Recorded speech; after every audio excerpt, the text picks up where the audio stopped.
بە تۆمەتی خراپ بەکارهێنانی دەسەڵاتەکانی و ڕاکێشانی پارەی هاوڵاتیان. فەرمانی دەستگیرکردن بۆ سەرۆکی ئەنجومەنی بەڕێوەبردننی بانکی شیمال دەرکراوە و براوەتە بەردەم دادگا.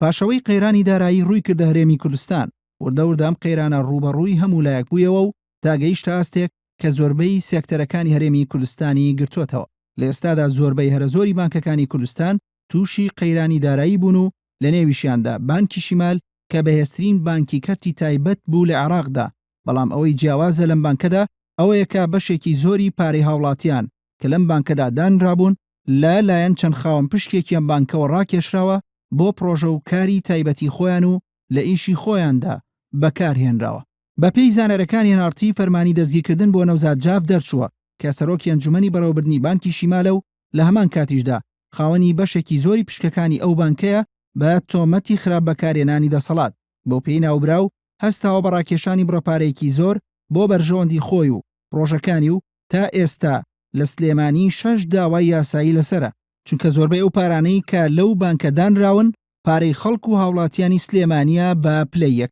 بەپێی راپۆرتێکی بەڕێوەبرایەتی گشتی بانکی ناوەندی هەرێم لە سلێمانی با ژمارە 56 لە 13/4/2015 بانکی ناوبراو نزیکەی 400 میلیۆن دۆلاری خەڵکی لابووە لە بەرواری 23/2/2015 کە هاوڵاتیان لە شێوەی حسابی جاری و حسابی تەوفیر و ودایعی سابیتە ئەو پارەیان لە بانکی ناوبراودا داناوە. هەروەها بەپی هەمان نووسرا و بانکی شیمال نزیکەی 80 میلیۆن دۆلاریان داوە بە قەرز کە لەم 80 میلیۆن دۆلارە بەشێکی زۆری بۆ هەندێک خاوەن پشکی بانکەکە بووە و خۆیان پارەیان ڕاکێشاوە بۆ پرۆژەی خۆیان. بەپێ و نووسراوی بانکی ناوەندی هەرێم بێت لە سلێمانی ئەوە لەو کاتەی لیژنەی بانکی ناوەندی کە لە مانگی شوباتی 2015دا سەردانی بانکەکەیان کردووە دەبوایە بڕی 320 میلیۆن دۆلار لە بانکەکەدا بوونی هەبووە، یان لانی کەم لە بانک و لە حسابی جاری دائینی ئەم بانکەدا لە لای بانکی ناوەندی لە سلێمانی هەبووە، بەڵام کۆی ئەو پارانەی لە لای بانکی ناوەندی و هەروەها بەکاش لە لقی سلێمانی بانکی شیمالیدا بوونی هەبووە تەنها نزیکەی 73 میلیۆن دۆلار بووە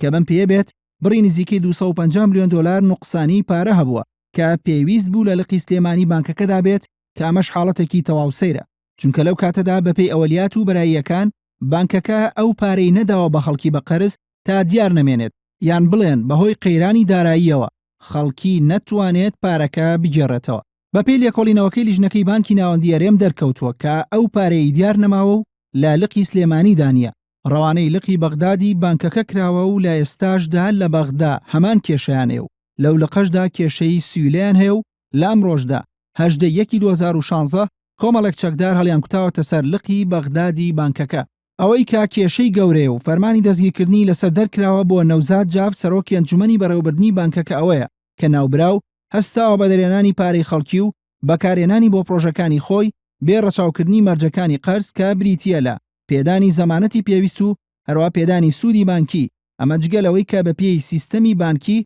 نابێت بانکەکان دەستکاری پارەی خەڵکی و کۆمپانیەکان بکەن کە پارەکانیان خستۆتە سەر حساب جاری ڕۆژانە ئەو پارەیە بەکاردێنن. بەڵام با پێچەوانی ئەمەوە ناوبراو هەستاوە بە بەکارهێنانی تەنانەت ئەو پارانەی کە لەلایەن هاوڵاتیان و کۆمپانیەکانەوە خراونەتە سەر حساب جاری خۆیان. لە ئێستاشدا کۆی دۆسیەکان لە بەردەم دادگای تایبەتدا لەژێر لێکۆڵینەوەدایە و پێدەچێت داواکاری گشتی بێتە سەرخەت بەو پێی کە دۆسیەکە پەیوەستە بە بەرژەوەندی گشتیەوە.